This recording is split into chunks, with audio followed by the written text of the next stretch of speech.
तम सच्चिदानंद पहिले 3 सुपाऱ्या प्रत्यक्षम ब्रह्मासि तम ज्ञानमय सर्वशक्ति तम ततो तो जाते सर्वशक्ति तम प्रस्थित नित्यम तम शक्ति तात्मकम ज्ञादायन्ति नित्यम तम ब्रह्म तष्ण तम प्रचोदयात् एकदंत चतुरासं पाश्मुकश दारिणं रंधं रक्तगंधानं लिप्तं रक्तपुष्पै सुपूजितं भक्तान् कर्तुतं देवजनकारणं तम प्रत्यक्ष प्रकृत प्रसाद परमेव ध्यायन्ति नित्यं सय योगिनामर नमो गणपते नमः गणपते नमः प्रथम ते नमस्ते लंबोदरा एकदंत विघ्ननाशिनी शिवसुता श्री वरदमूर्ते नमो नमः.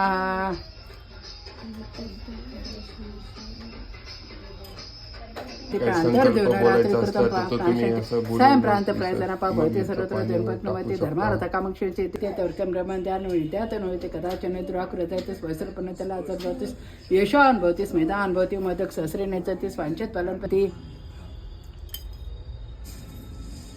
ओम शांती.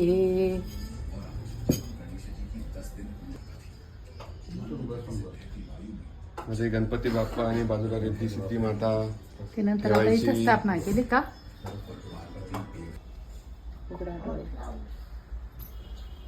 नंतर गणपती बाप्पांचा तोंडावरचा रुमाल काढून घ्यावे. नंतर एवढी तयारी झाल्यानंतर गणपती बाप्पांना इथे विराजमान करायचे.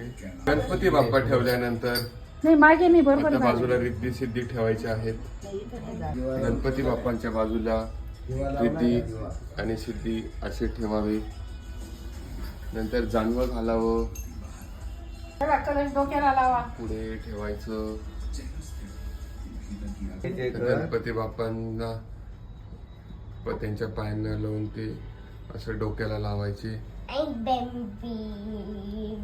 असं किती वेळा करायचं असतं? असं 3 वेळा.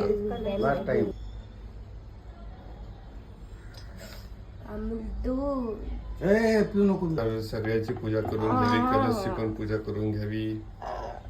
आधी खालच्या गणपती बाप्पांची पूजा करायची, मग वरच्या रिद्धी सिद्धी आणि मग शेवटी कलशची. अशा प्रकारे पूजा करायची. गणपती अथर्व शिष्य म्हणायचं आणि मग ते गणपतीला व्हायचं.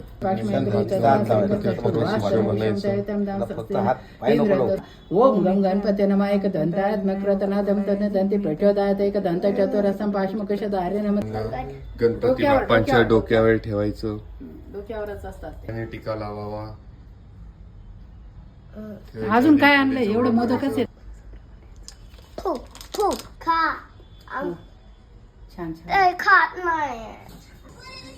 साईडला